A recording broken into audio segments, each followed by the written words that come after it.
The Numinous Podcast with Carmen Spaniola.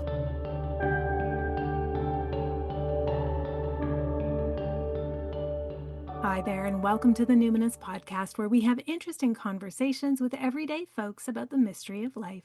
And every once in a while, I send you a brief missive, a little dispatch from here on the farm on Insilkshin-speaking territory, not too far away from a small town known as Summerland, BC. I'm your host, Carmen Spaniola. Horse chores, evening edition. I'm walking down to the pasture right now. It's cold. It's, -6 Celsius or something. It's twilight. Crisp evening. So what I'm thinking about today is something has happened lately that's been giving me some perspective on my eldest daughter syndrome. If you don't follow me on Instagram, or at least on weekends, to see my Saturday meme train, like my roundup of memes that I spend the week foraging for folks, then you might not realize how much I love a good eldest daughter meme. If you don't know about eldest daughter syndrome, I guess I should clarify. It's like a pop culture concept that describes how the oldest child, who is a daughter, will essentially become parentified really early in childhood to become like a third parent in the family, or second if there's only one parent, single parent family. But they get parentified and they can occupy both the role of mother and father. So, like as a mother figure in the family, she can be like over responsible, especially for younger siblings, but also becoming like a confidant for her mother, like a therapist for the parents. And as a second father to the family, she's the one who like will say what needs to be said, or throw hands on behalf of the family, or like discipline other people. So her emotional needs are like neglected to the point where she just kind of doesn't bother having needs anymore. And usually her siblings are not held to anywhere near the high standards that she is. And so she's this, high functioning, usually highly skilled, organized, and successful adult with strong leadership skills. Okay, I'm climbing over the fence here. I use this big fence when I climb over it. I climb over it like I'm mounting a horse, so it's good exercise for me to do that. Anyway, okay, so yeah, highly successful adult, usually with like some control freak tendencies. Great leader though. Generally pretty neglectful of her own health, mental and physical health, or at least prioritizes them less than she would prioritize the well-being of others. Anyways, as an eldest daughter, who is the daughter of an eldest daughter, who is the daughter of an eldest daughter, I find eldest daughter syndrome memes hilarious, very relatable for me. And as a recovering avoidant, I think it's good to be able to laugh at our flaws, laugh at yourself, but also see like how far you've come. I don't generally behave like eldest daughter syndrome memes in my day-to-day life. But every once in a while, I can see how deeply embedded my default to over-responsibility and emotional self-neglect, how deeply embedded that can be. And one place where that has really shown up a lot lately is in the feedback that I received from folks who listened to my recent podcast episode 301, Muted by Maximalism, A Study in Power. And it was, it was an epic episode. It's 2 hours long, friends. And I just want to say, I looked at the stats and it's wild, but like 65% of the people who listen to it, which is like almost 1,000 of you now, 65% of people have listened to almost 70% of the episode. It's 2 hours long. Like that is nuts. That is not industry standard. That is beyond. So thank you for that. But yeah, it was a very epic episode about a really challenging and semi-public friendship breakup that's devolved over the years, last sort of 3.5, almost 4 years, to something that recently became, something not quite approaching, but like somewhere on the road to kind of harassing. And so like I created this episode because I just wanted to get my side of the story on record, mainly to stand up for that, inner, not quite child, youth, inner adolescent, I guess, preteen, the parentified child, basically, in me who, felt like no one was ever defending me. Nobody was ever standing up for me. Nobody was ever asking, am I okay? And that part of me was like, yeah, I know it's more mature and stoic to just like, say the apology personally, reaffirm it in writing, try to extend mutual care through care networks to her, but like keep distance, keep focusing on your survival, your family's survival. Yes, there's a certain kind of like integrity about that, but also like fucking hell, I have a side of the story too. And that part of me, that younger parentified eldest daughter who was just like always left to like emotionally fend for herself, just kind of needed me to speak, like, especially when things were being said on social media about me that were becoming kind of, malicious and some things that were frankly just not true, as you hear in that episode. It's like my eldest daughter syndrome just kind of kicked in, and I was like, okay, you've crossed the line now. That is like violating my sense of integrity, and I need to defend myself. But I never really thought about what would happen after I published that episode. Like, it was almost like creating it was like a ritual or a spell that I cast to put like my little corner of the universe back in proper order. Like to get in right relationship with my own timeline, if that makes sense, like my own version of events, and use my voice to speak in my own words about my experience and be the author of my own life. But I hadn't really imagined what it would be like to actually be heard. Hey, buddy. Hey, yeah, good boy. Good boy, referee. I want to say thank you to the people who listened and then reached out on like Instagram. Okay, here's my eldest daughter. This is what happened. I didn't really think about people listening to it and then like really hearing me. And so people have reached out. I think I've gotten back to everyone now.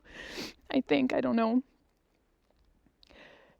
And they were so kind, and it actually just like utterly undid me. Like my inner eldest daughter is like, don't look at me, I'm melting. But yeah, I have to tell you, like I was just undone by your kindnesses and unraveled by people's compassion. And, one of my girlfriends said like, yeah, it feels great to be believed. And I was like, oh my God, that's,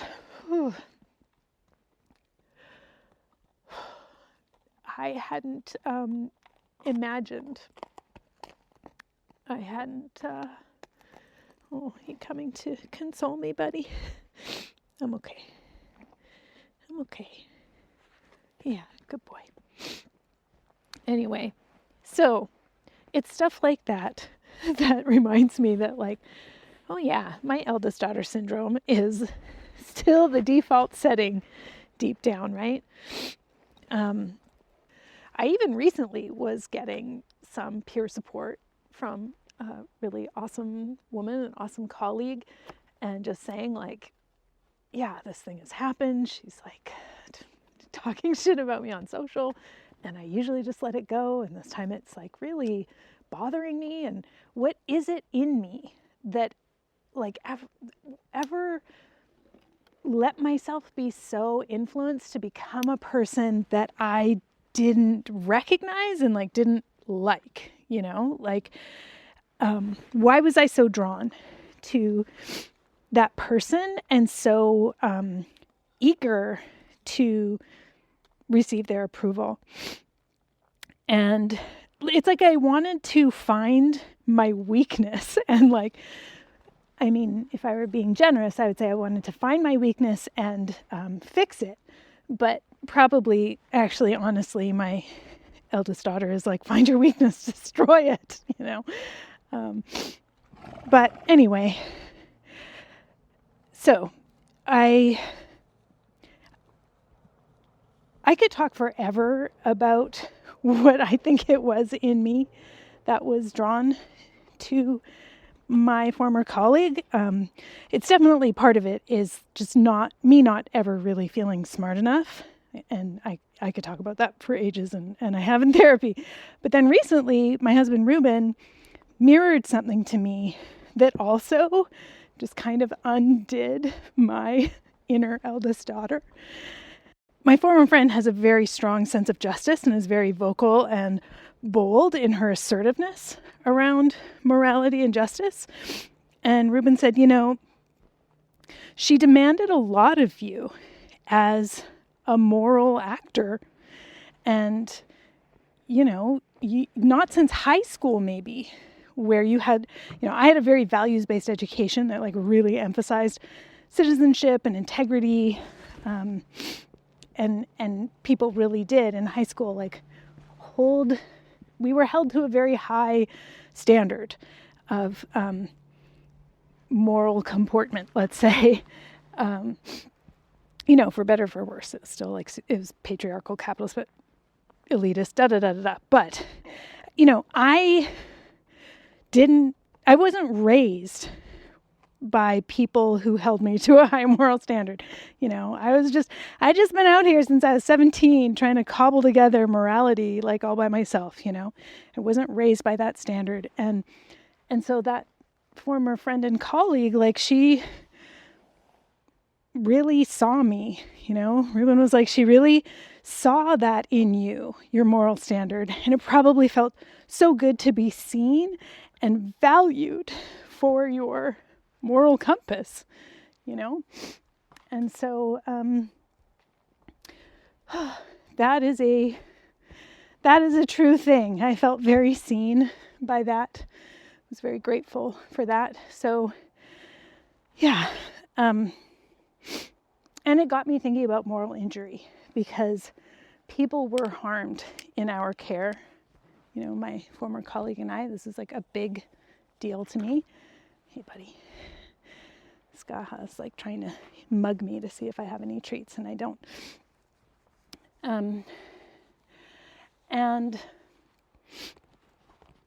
And so there's a moral injury. Remember, I've talked about this before, that a moral injury is something that you do or don't do, or something that you witness, or something that you learn about after the fact that violates your moral code or your sense of values in a high stakes situation. And I would say, being co-facilitators in a diverse group, you know, is high stakes. And people of color in our care were harmed. And so that was a big moral injury, that I didn't stop that I didn't advocate enough, that I didn't do enough. So I did this deep dive on moral injury. And a lot of I loop sometimes on things like what counts as moral injury, but where I've ended up on it is like, there's no point in debating what counts. Like, do you feel impacted? Are you looping? Are you thinking about it? Like, and there's different kinds of trauma that comes from that, right? Like when we talk about trauma, there's the trauma of like something happening to you, but with moral injury, it's more like secondary trauma where there was something sensitizing, like a traumatic incident that you heard about or you witnessed that really stuck with you. I think a lot of us are experiencing the moral injury of the rise of fascism in America. It's just makes your head spin. And then there's also the vicarious trauma, right? Where you've been repeatedly exposed to traumatic situations. And often this is because of your work, like as a counselor or a teacher or a healthcare worker or midwife. But again, the rise of fascism that counts too. If you're protesting, if you're seeing your neighbors, if people are being detained, just all of that, even just seeing it on your phone, it doesn't have to be happening right in front of you, right? So like PTSD, we often drop the D now, post-traumatic syndrome, at its simplest is considered to be the result of like a threat to life. And moral injury doesn't necessarily have that component, but it is a threat to our deeply held beliefs and to our trust, right? Our trust in others, in ourselves, or in our institutions.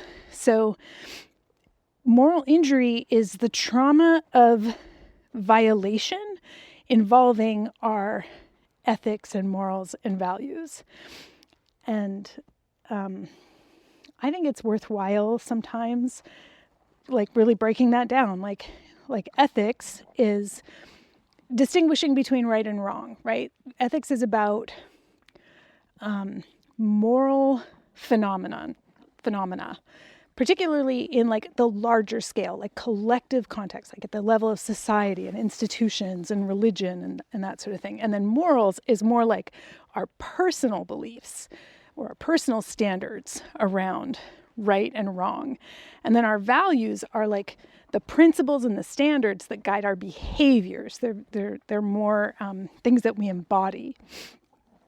And so when we're experiencing the trauma of moral injury, a lot of the symptoms overlap, right, with other kinds of like PTSD, right, like intrusive thoughts, rumination, preoccupation, or like obsessive tracking of a situation, chronic emotional dysregulation, or just like being really thin, having very low resilience, low tolerance for stress or triggers, problems with executive dysfunction, problems with sleep, or the thing that I often feel, and this is like, again, welcome to the Eldest Daughter Club, is I just feel it a remove from myself and my emotions, which, numbness is another way of saying that.